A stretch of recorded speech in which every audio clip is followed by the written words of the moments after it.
할렐루야. 네, 오늘도 하나님 전에 나오신 여러분의 삶 가운데 임마누엘의 은총이 늘 함께 하심으로 여러분의 삶의 자리 가운데 기쁨이 있고 감사가 있고 평안이 넘치시기를 주님의 이름으로 축복합니다. 우리 옆에 계신 분들과 함께 인사하겠습니다. 행복한 예은교회에 참 잘 오셨습니다. 하나님은 여러분을 사랑하십니다. 저도 여러분을 사랑하고 축복합니다. 네, 감사합니다, 권사님. 오늘 여러분과 함께 이런 보아스의 선행에 대해서 함께 말씀을 나누고자 합니다. 여러분, 보아스가 어떤 사람입니까? 보아스, 그는 4장 18절에 말씀하고 있듯이 베레스의 후손입니다. 그럼 여러분, 베레스는 또 누굴까요?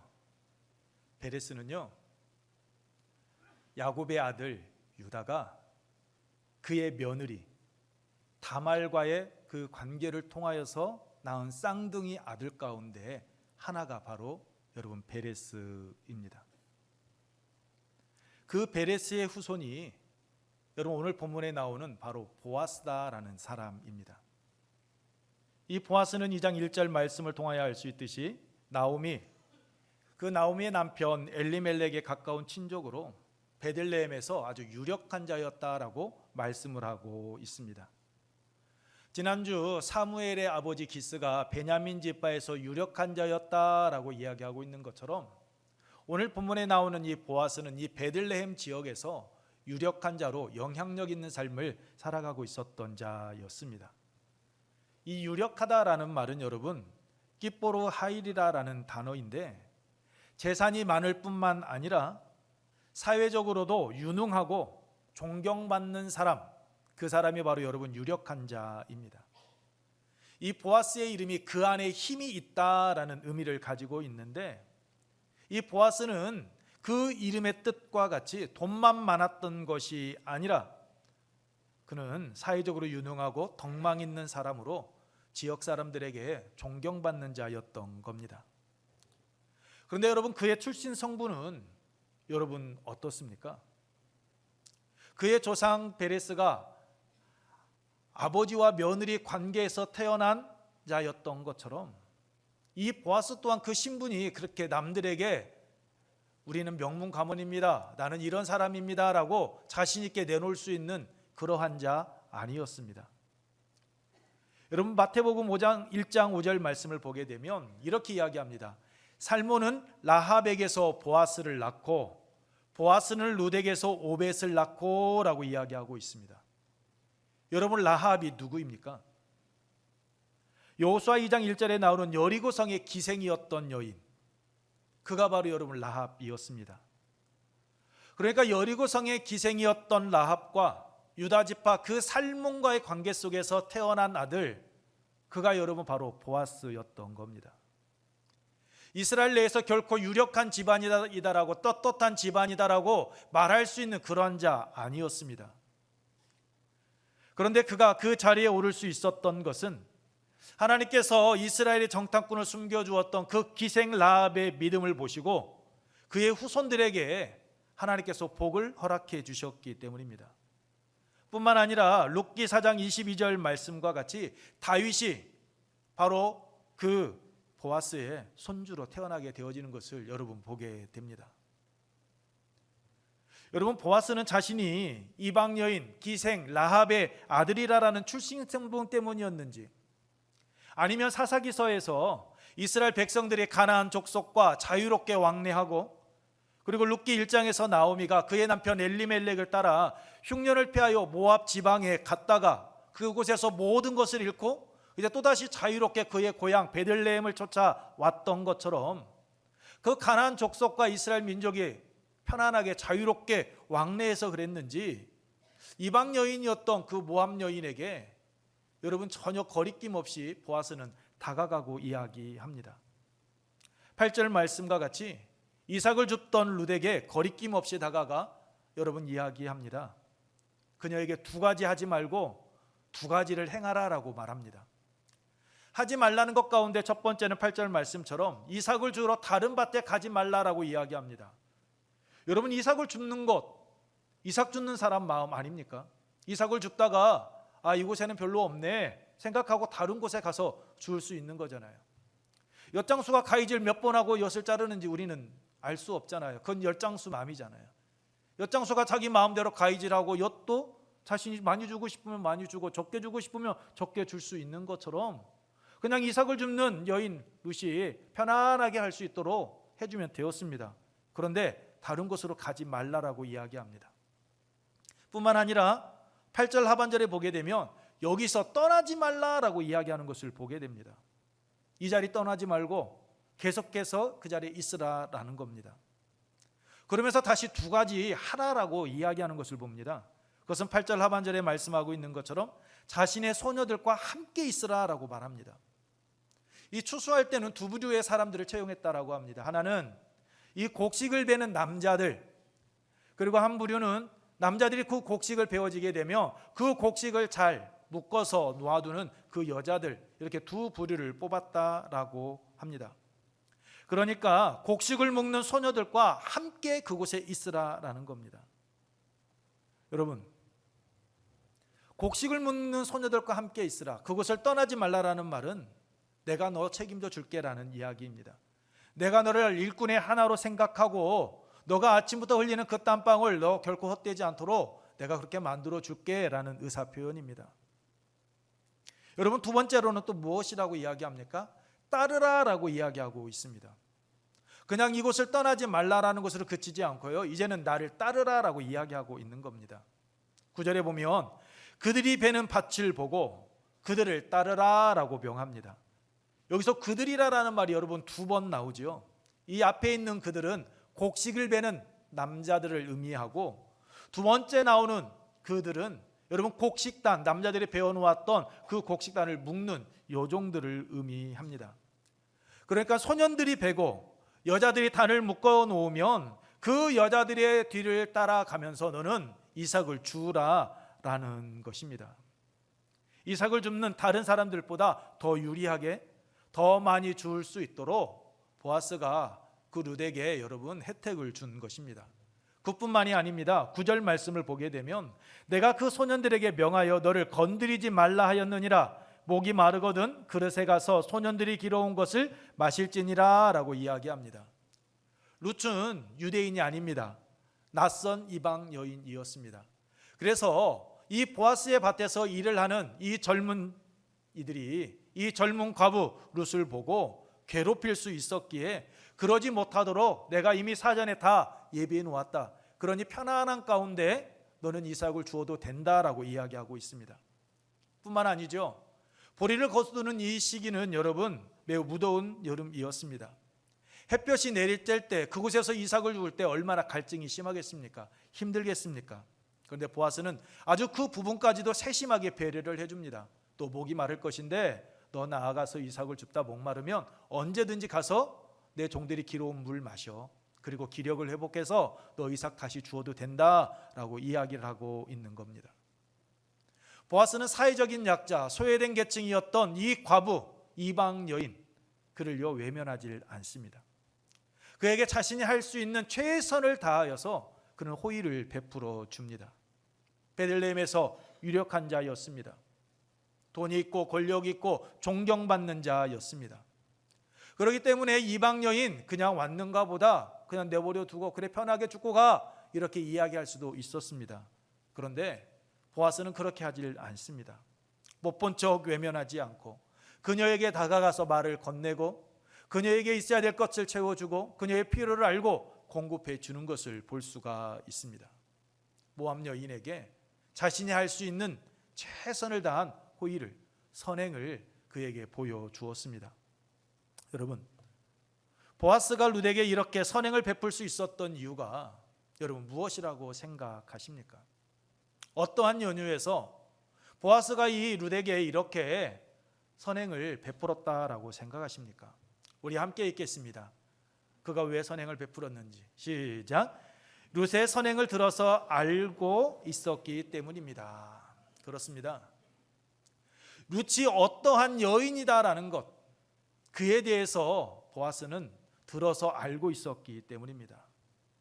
알아야 면장도 한다라고 보아스는 그 룻 여인에 대해서 많은 것을 알고 있었기에 그가 들었던 그 소문이 그의 삶 속에서 하나둘씩 행동으로 보여지기 시작을 한 겁니다. 여러분 11절 말씀입니다. 우리 함께 읽습니다. 시작. 보아스가 그에게 대답하여 이르되 내 남편이 죽은 후로 내가 시어머니에게 행한 모든 것과 내 부모와 고국을 떠나 전에 알지 못하던 백성들에게 온 일이 내게 분명히 알려졌느니라. 아멘. 여러분 여기서 알려졌느니라라는 말은 히브리어 나가드라라는 단어를 쓰고 있습니다. 나가드. 이것은 어떤 사람 앞에 물건을 잘 띄게 놓는다라는 의미를 가지고 있습니다. 즉 명확하게 확인되어지고 보여지는 것, 그것이 바로 여러분 나가드, 알려졌느니라라는 의미입니다. 그러니까 보아스가 5절에서 보리를 베는 자를 거느린 사환에게 이 일을 누구의 소녀냐라고 물었던 것처럼 롯의 얼굴은 몰랐습니다. 그런데 그 롯에 대한 소문은 그는 다 들어서 알고 있었다라는 거죠. 그런데 오늘 자신의 밭에서 이삭을 줍고 있는 그 룻을 보면서 룻이 이러한 여인이었구나, 이 여인이 이러한 삶을 살아왔구나라는 것을 다시 한번 확실히 보고 깨닫게 되었다라는 것입니다. 룻에 대한 그 소문이 뜬 소문이 아니라 정말로 이 여인이 주위 사람들이 칭찬하는 정도로 정말로 그러한 바른 삶을 살아가고 있는 여인이었다라는 것을 그가 그 밭에서 곡식을 줍던 그 룻을 통해서 보고 알게 되었다라는 것입니다. 시어머니 나오미를 봉양하기 위해 자신의 밭에서 쉬지 않고 성실하게 이삭을 줍는 그 모습을 보면서 그 소문이 진실이다라는 것 알게 된 것입니다. 그래서 이삭을 주우러 다른 밭에 가지 말며 여기서 떠나지 말라라고 금하면서 자신의 소녀들과 함께 할 뿐만 아니라 그들을 따라가며 이삭을 주우라라고 두 가지를 여러분 행하라고 이야기했던 겁니다. 내가 너 수고 책임져 줄게. 내가 너 지금까지 너의 삶의 모든 것 다 들어서 알고 있는데 내가 그의 삶에 대해서 내가 보상을 해줄게 라고 이야기하고 있는 것입니다. 여러분 보아스가 룻에게 이렇게 은혜를 베푼 이유가 무엇입니까? 룻이 어떠한 대가를 바라고 그 시어머니 나오미를 따라오고 그 떼약 볕에서 그가 이삭을 줍는 일을 행하고 있었기 때문입니까? 그래서 보아스가 나오미, 즉 자신이 기업 물을 짝 가운데 하나라는 것을 알고 나오미의 며느리였기에 그냥 그녀에게 호의를 베풀어 준 것입니까? 아닙니다. 룻기 1장 16절로 17절 말씀 우리 함께 읽겠습니다. 시작. 룻이 이르되 내게 어머니를 떠나며 어머니를 따르지 말고 돌아가라 강권하지 마옵소서. 어머니께서 가시는 곳에 나도 가고 어머니께서 머무시는 곳에서 나도 머물겠나이다. 어머니의 백성이 나의 백성이 되고 어머니의 하나님이 나의 하나님이 되시리니 어머니께서 죽으시는 곳에서 나도 죽어 거기 묻힐 것이라. 만일 내가 죽는 일 외에 어머니를 떠나면 여호와께서 내게 벌을 내리시고 더 내리시기를 원하나이다 하는지라. 아멘. 그렇습니다. 룻은 그의 고백처럼 시어머니 나오미를 진심으로 사랑했습니다. 나오미가 믿는 하나님을 자신의 하나님으로 믿고 그 하나님의 백성이 되기를 원했던 여인, 그 여인이 바로 여러분 룻이었습니다. 그래서 이스라엘 땅 베들레헴으로 따라왔던 겁니다. 그래서 하나님께서는 그러한 룻의 마음을 알고 계셨기에 보아스로 하여금 소문을 듣게 하셨고 우연히 하나님의 섭리 안에서 룻의 그 이삭 줍는 장소가 보아스의 장소가 되게 하여 주셨던 겁니다. 그리고 보아스의 마음을 감동케 하사 룻에게 여러분 선행을 베풀 수 있도록 해 주신 것입니다.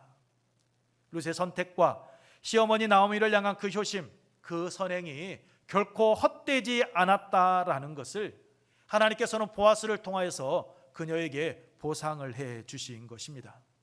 여러분, 하나님께서 보아스로 하여금 룻의 소문을 들어 알게 하심으로 시어머니 나오미를 향한 룻의 효심, 그의 선행을 외면치 않으시고 보상해 주신 것과 같이 선행은 반드시 여러분 보상을 받습니다. 선행은 곧 하나님께 구워드리는 행위와 같기 때문입니다. 잠언 19장 19절 말씀입니다. 가난한 자를 불쌍히 여기는 것은 여호와께 구워드리는 것이니 그의 선행을 그에게 갚아주시리라. 가난한 자들, 힘든 자들, 나의 도움을 필요로 하는 자, 그에게 우리가 가지고 있는 것을 나누어 주는 것, 그것은 하나님께 구워드리는 것이다 라고 성경은 말씀하고 있습니다. 그래서 하나님께서는 우리가 당신에게 구워드렸던 것 갑절로 보상해 주십니다. 예수님께서도 마태복음 6장 4절에서 말씀해 주셨습니다. 우리 함께 읽습니다. 시작. 내 구제함을 은밀하게 하라. 은밀한 중에 보시는 너의 아버지께서 갚으시리라. 아멘. 그렇습니다, 여러분. 보시는 하나님, 그 하나님은 우리가 행하는 그 선행 결코 외면치 않으시고 갚아주시는 하나님이십니다. 이번에 우리 교회는 여러분 소담 스토리 진행하게 되었습니다.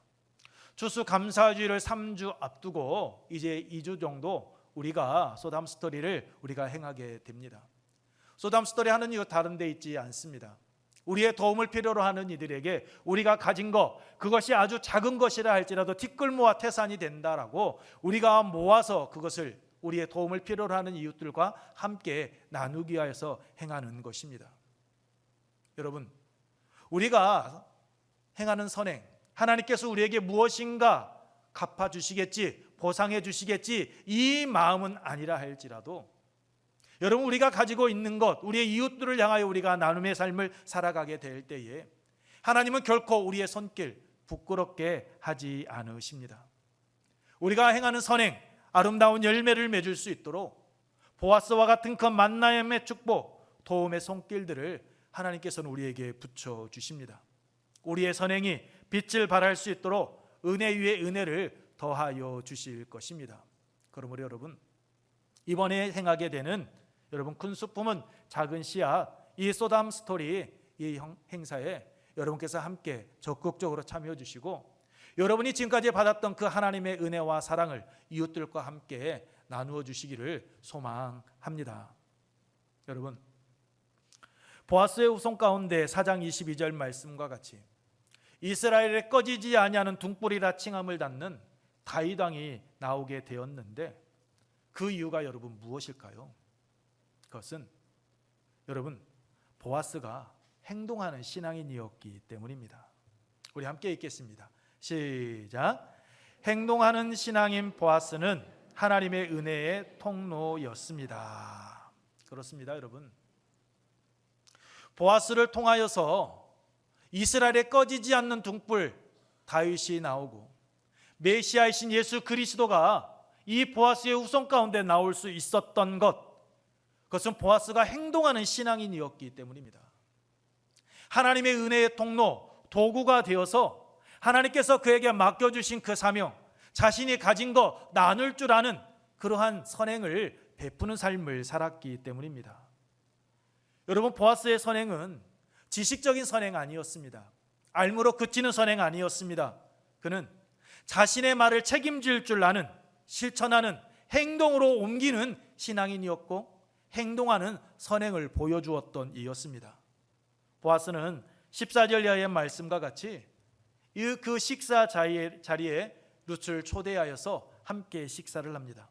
그리고 룻에게 자신의 추수밭을 떠나지 말고 소녀들을 따르라고 말한 그 말에 대한 책임을 져주기 위하여서 곡식을 베는 소년들에게 단 사이에서 이삭을 주울 때 룻을 책망하지 말라라고 이야기합니다. 뿐만 아니라 곡식 다발에서 곡식을 뽑아 버리라라고까지 이야기합니다. 너무 깨끗하게 단을 묶고 단을 쌓아둠으로 인하여서 룻이 빈손으로 돌아가지 않게 하라라는 겁니다. 16절 말씀입니다. 우리 함께 읽습니다. 시작. 또 그를 위하여 곡식 다발에서 조금씩 뽑아 버려서 그에게 줍게 하고 꾸짖지 말라 하니라. 여러분, 룻에게 어떠한 보상을 받기 위함이 아니었습니다. 룻은 이삭을 주어서 자신의 생명을, 자신의 시어머니를 봉양하는 것처럼 가진 것 없던 여인이었습니다. 가난한 이방 여인이었습니다. 그런데 그러한 가난한 이방 여인을 위하여서 자신이 가지고 있는 것, 자신의 물질을 여러분 아낌없이 내어준 그가 바로 여러분 보아스였습니다. 룻이 여러분 존심 상하도록 대놓고 눈에 띄게 행하지 않습니다. 그냥 조금씩 너희들이 알아서 이 룻이 결코 존심 상하지 않고 자신의 자리에서 자신이 흘리는 그 땀방울의 결실을 거두어 들이되 조금 더 많이 거둘 수 있도록 너희들이 배려해 주라라고 이야기하며 나아갑니다. 여러분, 보아스가 12절 말씀을 보게 되면 룻을 축복하죠. 그 룻을 축복할 때 여러분 누구의 이름으로 축복합니까? 여호와의 이름으로 축복합니다. 제가 읽어드립니다. 12절, 여호와께서 내가 행한 일에 보답하시기를 원하며 이스라엘의 하나님 여호와께서 그의 날개 아래에 보호를 받으러 온 내게 온전한 상 주시기를 원하노라. 여호와께서 내게 보상하기를 원하며라고 여호와의 이름으로, 하나님의 이름으로 이야기하고 있는데, 자신이 하나님의 도구가 되어서 그 이방 여인 그 룻의 빈 그릇을 여러분 채워주고 있는 겁니다. 하나님께서 당신의 은혜가 필요한 자들에게 필요한 것을 아낌없이 주시되 흔들어 넘치도록 채워주시는 것처럼 식량이 필요했던 이방 여인 과부 룻에게 보아스를 도구 삼아서 하나님께서는 그의 빈 그릇을 채워주셨습니다. 그리고 보아스는 베드로전서 4장 11절에 만일 누가 말하려면 하나님의 말씀으로 하는 것 같이 하고 누가 봉사하려 하면 하나님이 공급하시는 힘으로 하는 것 같이 하라 라고 이야기하고 있는 것처럼, 하나님의 이름으로 룻을 축복한 것처럼 여러분 보아스는 하나님의 이름으로 하나님의 도구가 되어 하나님의 은혜의 통로가 되어서 그 룻을 여러분 그에게 선행을 베풀어 주었습니다. 부모와 고국을 떠나 여호와 하나님의 날개 보호 아래 안식을 누리게 하여 찾아왔던 그 룻의 선택이 결코 헛되지 않았다라는 것을 그는 그의 삶을 통하여서 보고 깨닫고 경험할 수 있도록 해 주었던 겁니다. 그렇습니다. 여러분, 하나님께서는 행동하는 신앙인을 통하여서 일하십니다. 야고보서 2장 17절에 행함이 없는 믿음은 그 자체가 죽은 것이니라 라고 말씀하고 있듯이, 알고 있지만 행하지 않으면 아무런 의미가 없기 때문입니다. 여러분, 자동차에 아무리 기름이 가득 채워져 있다 할지라도 움직이지 않는 자동차, 그냥 정시형으로 내놓는 그 자동차는 여러분 깡통에 불과한 겁니다.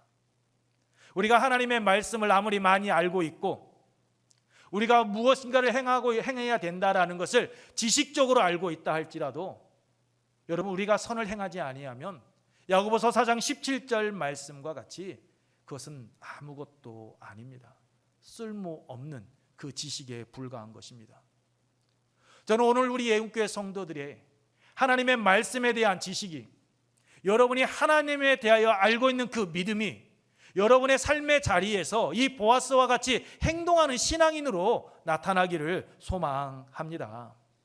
단지 입술로만, 우리의 지식으로만 알고 있는 것이 아니라 우리가 가진 것, 그것이 아주 작은 것이라 할지라도 함께 나누고 그 나눔의 자리에서 우리가 하나님의 은혜의 통로, 복의 도구가 되어지는 보아스와 같은 삶을 살아가는 우리의 은혜 가족들 여러분 모두가 되기를 주님의 이름으로 축복합니다. 여러분, 열왕기상 17장 8절 이하의 말씀을 보게 되면 엘리야와 사르밧 과부 이야기가 나옵니다. 사르밧 과부는 자신의 아들과 함께 먹을 양식에 조금의 가루밖에, 기름밖에 없었습니다. 그런데 그가 엘리야의 말을 듣고 하나님의 사람 엘리야를 위하여서 섬겼을 때 어떻게 됩니까? 그가 하나님의 은혜의 도구가 되어서 엘리야를 섬겼을 때 여러분 열왕기상 17장 16절 말씀을 보게 되면 그 흉년의 기간 동안 통에 여러분 가루가 떨어지지 않았고 병에 기름이 떨어지지 않았다라고 말씀하고 있습니다. 하나님께서는 그 사르밧 과부가 하나님의 은혜의 도구가 되어서 복의 통로가 되어서 자신의 도움을 필요로 하는 이에게 도움을 주었을 때 하나님은 그의 빈 그릇을 채워주셨습니다. 그 흉년의 시기 이겨낼 수 있도록 은혜를 더하여 주셨습니다. 여러분, 예수님께서는 마태복음 25장 양과 염소의 비유에서 지극히 작은 자 하나에게 한 것이 곧 내게 한 것이다라고 말씀해 주셨습니다. 지극히 작은 자가 누구입니까? 우리의 도움을 필요로 하는 자입니다. 오늘 우리를 바라보고 있는 자들입니다. 그들이 바로 여러분 지극히 작은 자입니다.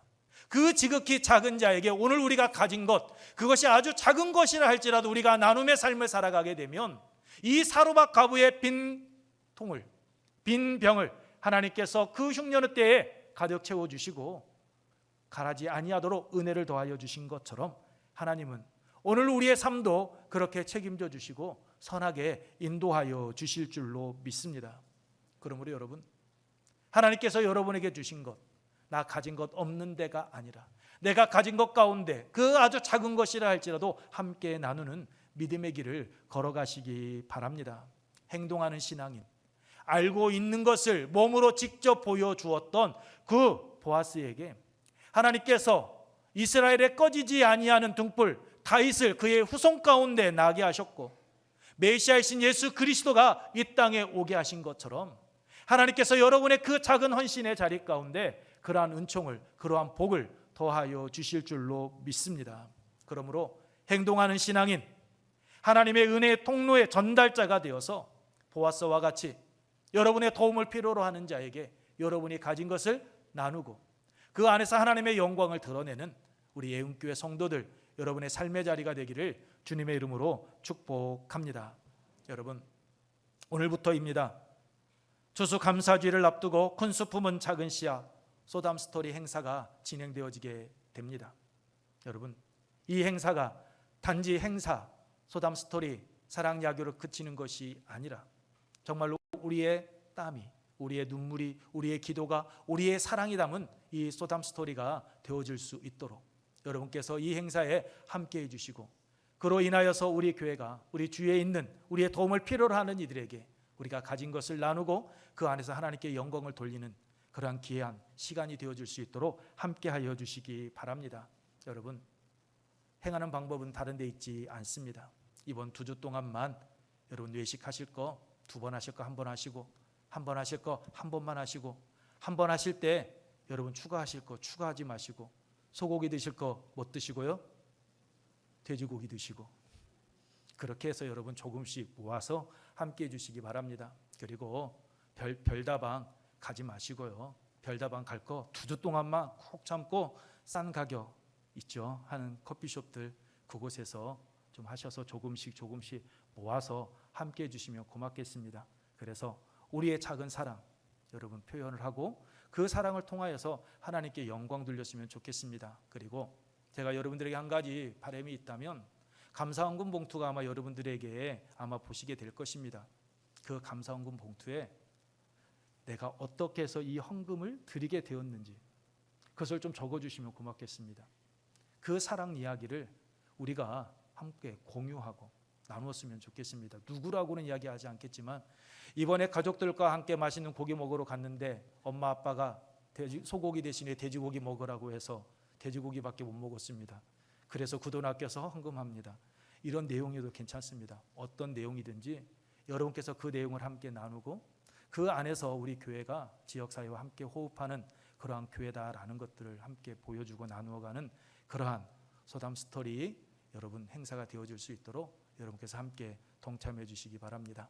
저는 여러분의 삶의 자리가 보아스와 같이 하나님의 은혜의 통로 또한 도구가 되어서 하나님께 존귀하게 쓰임받는 여러분의 삶이 되기를 주님의 이름으로 축복합니다. 우리 함께 찬양하겠습니다.